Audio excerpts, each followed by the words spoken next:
Hello, my name's Alison Duana, and I'd like to share with you my story of becoming connected with the Merlin bird. I live in Britain now, but I wasn't born here. I was born in Johannesburg.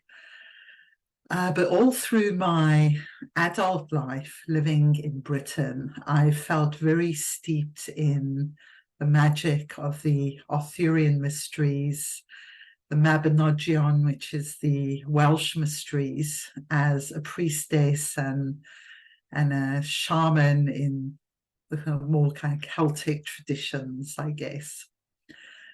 And spent a lot of time in Wales. And from about 2017, I started visiting a hill beneath a big mountain called Snowdonia in Wales called Dinas Emrys, and it's quite famous for two dragons meeting under this hill.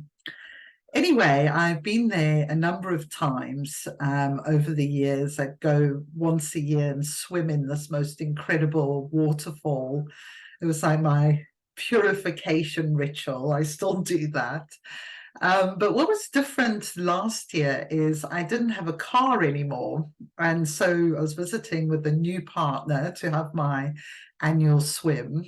And actually discovered that this place, Dinas Emrys, is associated with Merlin, the magician from the Arthurian mysteries.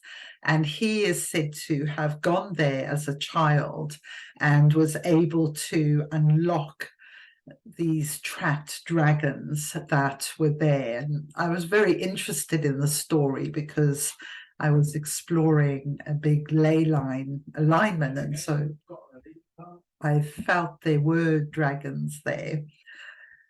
So from that trip, we then went to Bardsey Island. It was meant to be a pilgrimage for my partner's 64th birthday.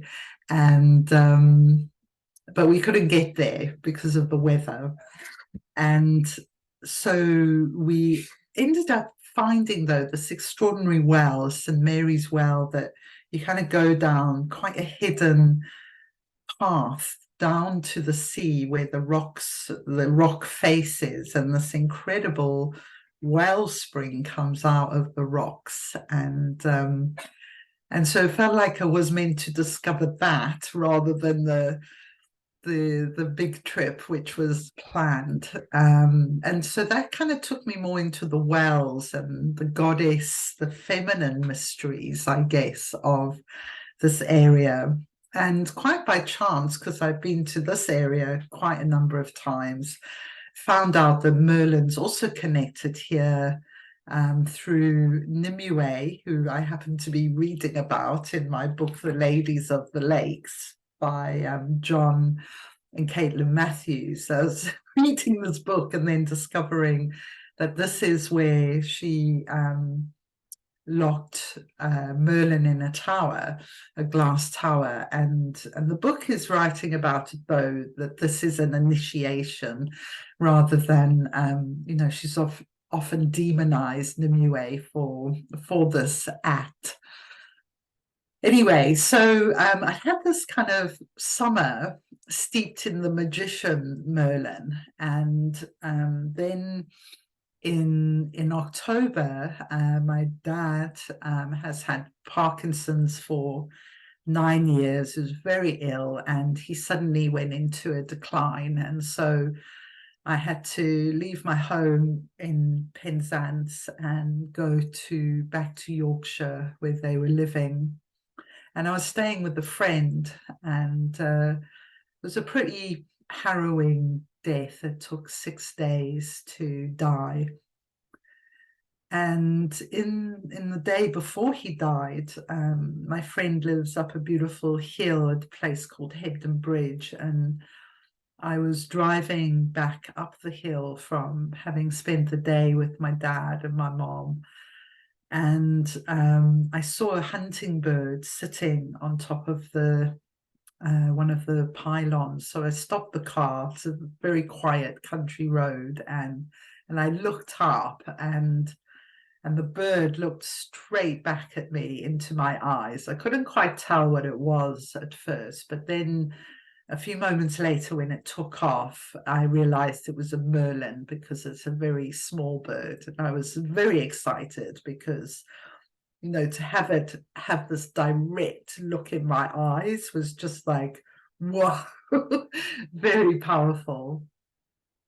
And then the next day, my dad died. And then the following day, I saw the bird again. And so it felt like, you know, really come to me in this powerful time, but I connected it to the summer and this sort of work I've been doing around the otherworldly women in the Celtic tradition, like Nimue and Morgan Le Fay. And so it all felt connected into that mystery. And actually, the Merlin in the gene, it's for gene key 26, the bird, and gene key 26 is my purpose. So I felt like, yes, you know, this is a connection I'm really meant to make here.